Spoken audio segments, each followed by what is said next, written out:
안녕하세요, 귀한 시청자 여러분. 오늘은 이신건 교수님의 조직신학 입문, 신앙이란 무엇인가를 함께 살펴보도록 하겠습니다.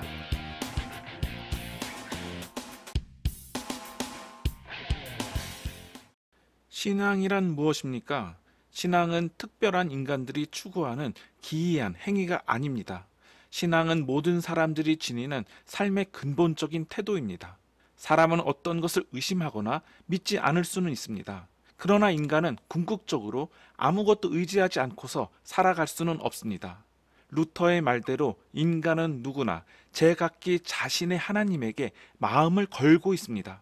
만약 인간이 자신의 마음을 전적으로 걸고 있는 존재를 우리가 하나님이라고 부를 수 있다면 모든 인간들이 어떤 궁극적인 힘 혹은 볼 수 없는 하나님에게 뒷덜미가 잡혀 있다고 할 수 있습니다.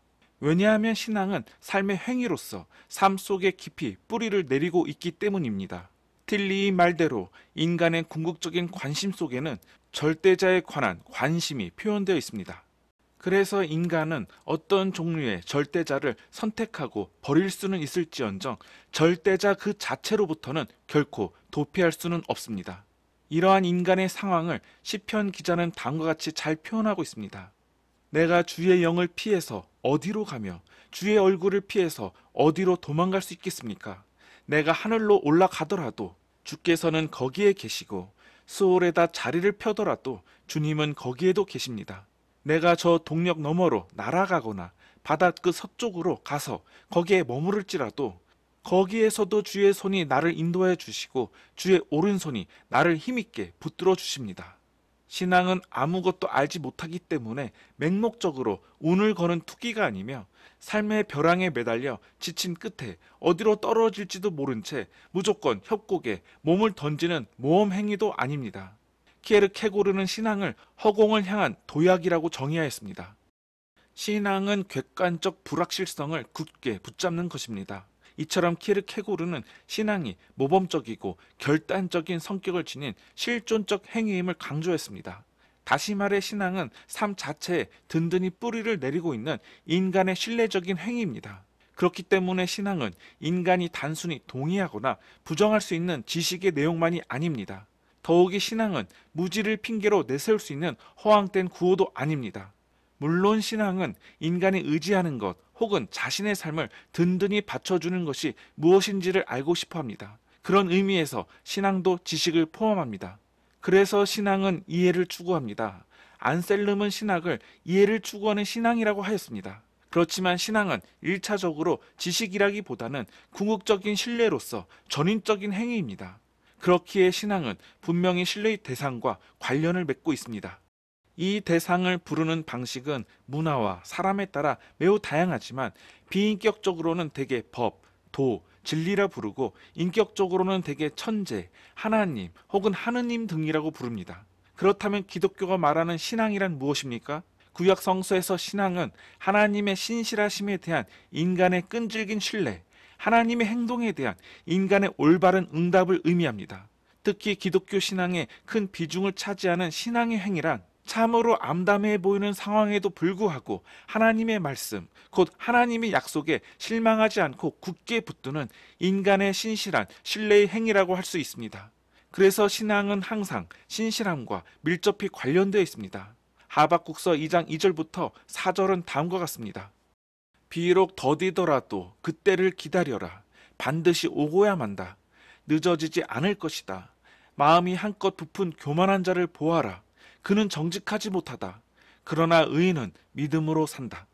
신약 성서에서 신앙은 자주 예수님의 병자 치료와 용서에 대한 인간의 신뢰와 관련되어 있습니다. 여기서 신앙은 고난으로부터 인간을 구원하시는 예수님의 사명과 능력에 대한 온전한 신뢰로 나타납니다. 하지만 예수님께서는 단지 인간의 고난을 해결한 것으로 그치지 않고 그를 자신의 구원 행위의 증인으로 만들기 원하셨습니다. 예수님을 통해 드러난 신앙의 본질은 하나님이 열어놓으신 가능성을 향해 전적으로 마음을 여는 태도라고 할 수 있습니다. 신앙은 만족스러운 현실에 만족하거나 만족스럽지 못한 현실에 체념하지 않습니다. 신앙은 다만 주어진 상황에 적응하는 것을 넘어서 이를 극복하기를 원합니다.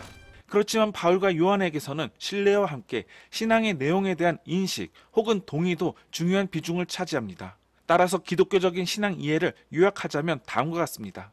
첫째로, 신앙은 어떤 사실보다는 인격적인 존재와 관련되어 있습니다. 그렇기에 신앙은 인격적인 신뢰의 행위라고 말할 수 있습니다. 신앙은 단순히 객관적인 지식과 정보에 대한 지적인 긍정만은 아닙니다. 더욱이 신앙은 개인의 잠재력이나 가능성에 대한 무한한 확신이 아니며 개인의 한계성을 초월하려는 욕망이나 더 높은 소원의 표출 행위가 아닙니다. 물론 심리학자들과 유물론자들은 종종 기독교 신앙이 일종의 환상이나 소원의 투사라고 공격하곤 합니다.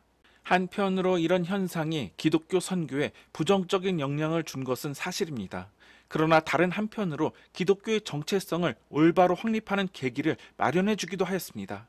비록 기독교 신앙은 심리 현상과 전혀 무관하지는 않지만 단지 심리적인 현상으로만 해석될 수는 없습니다. 기독교 신앙은 무엇보다도 역사 안으로 개입해 들어온 인격적인 존재로부터 출발합니다. 둘째, 만약 신앙이 인격적인 존재와 관련되어 있다면 신앙은 또한 그가 역사적으로 행한 일과도 관련되어 있습니다. 하나님께서는 오직 행동하심으로써만 존재하십니다. 기독교의 하나님은 헬라 철학이 말하는 것처럼 세계의 제1원리로서 세계의 배후에 머물러 있는 형이상학적인 최고신이 아니라 역사 안에서 새로운 역사를 창조하시는 분이십니다. 기독교의 하나님은 자신의 백성이 가는 길을 인도하시고 그와 함께 하시는 분, 곧 동행하시는 분이십니다. 그래서 이스라엘 백성은 하나님을 생각할 때마다 그분이 행하신 과거의 행동을 회상하는 가운데서 그분이 장차 행하실 미래의 행위를 기대하였습니다. 이스라엘 백성은 역사를 생각할 때마다 동시에 하나님을 생각하였고 하나님을 생각할 때마다 역사를 생각하였던 것입니다. 신약 성서에서도 신앙은 특히 예수 그리스도 안에서 가까이 온 하나님의 나라와 그 미래, 예수님의 운명과 그의 미래, 그리고 그와 더불어 일어날 미래의 사건을 바라보고 있습니다. 셋째, 만약 신앙이 하나님의 역사적 인격적인 행동과 관련되어 있다고 한다면 신앙은 항상 결단과 사건으로서 존재합니다. 다시 말해 신앙은 그 어떤 상태나 소유물로서 존재하지 않습니다. 신앙은 우리가 호주머니에 넣고 다닐 수 있는 유리알이 아니라 우리가 항상 뛰어드는 액체와 같습니다. 그래서 신앙의 확실성은 있지만 신앙의 안정성과 지속성을 결코 보장될 수 없습니다. 신앙은 한 시간이라도 묵은 것이 될 수 없습니다. 신앙은 자신이 딛고 서 있는 토대 위에서 매 순간마다 새로운 돌을 쌓아 올려야 하는 꾸준한 행동과 같습니다. 즉, 신앙이란 매 순간의 결단과 매일의 헌신입니다. 그러나 신앙은 아래로 자꾸 굴러 떨어지는 무거운 돌멩이를 산 꼭대기 위에 올려놓으려는 그리스 신화 속의 인물 시지프스의 행동처럼 무모한 행동은 아닙니다. 더욱이 신앙은 망망대해 한가운데서 아무런 가망도 없이 초조하게 구조를 기다리는 불안한 조각배처럼 무의미한 발버둥도 아닙니다. 사람이 신앙을 통해 붙잡으려는 것은 허공이 아니라 자신을 이미 떠받치고 있는 든든한 토대입니다. 그런 점에서 신앙은 1차적으로 선물이라고 할 수 있습니다. 그러나 신앙은 자신을 떠받치고 있는 그 토대를 스스로 든든히 붙잡으려는 점에서 또한 사람의 임무이기도 합니다. 넷째, 신앙은 정지해 있는 사물과 관련되어 있지 않고 살아계신 하나님과 그분의 행동에 초점을 맞춥니다. 신앙은 움직이는 하나님의 역사적, 인격적인 행동을 뒤따르는 행위입니다. 그렇기 때문에 신앙은 항상 시간적인 과정입니다. 엄밀히 말해서 신앙은 항상 미래에 대한 희망으로 나타납니다. 신앙은 나그네의 신앙이고 기독교인의 실존은 도상의 실존입니다. 신앙은 언제나 앞서가시는 분의 약속과 미래를 뒤따릅니다. 그래서 신앙은 희망적인 구조를 지닙니다. 히브리서 기자의 말대로 믿음은 우리가 바라는 것들을 보증해주고 우리가 볼 수 없는 것들을 미리 확증해줍니다. 그렇기에 성경에서 신앙은 자주 희망, 기원과 함께 그리고 그와 같은 뜻으로 쓰이고 있습니다. 다섯째로 신앙은 우리가 매 순간마다 의지해야 할 버팀목을 매 순간마다 새롭게 붙잡은 행위이기 때문에 신뢰의 행동만이 아니라 신뢰의 내용도 지닙니다. 다시 말해 신앙은 인정과 지식과 지혜와 고백과 같은 성격도 분명히 지닌다는 것입니다. 신앙은 허공을 향해 몸을 던지는 행위가 아니라 대상을 향해 자신을 맡기는 인격적인 행위입니다. 그래서 신앙은 자신이 의지하는 대상을 분명히 알기를 원합니다. 기독교 신앙은 자신에게 말을 걸어오신 하나님을 신뢰하는 행위입니다. 그래서 신앙은 하나님의 말씀을 알고 깨달을 수 있기를 원합니다. 실로 신앙이 확고해질수록 지식도 더욱 확고해집니다. 그뿐만 아니라 신앙의 대상인 하나님은 자신을 믿는 사람들에게 분명한 동의와 고백을 요구하십니다.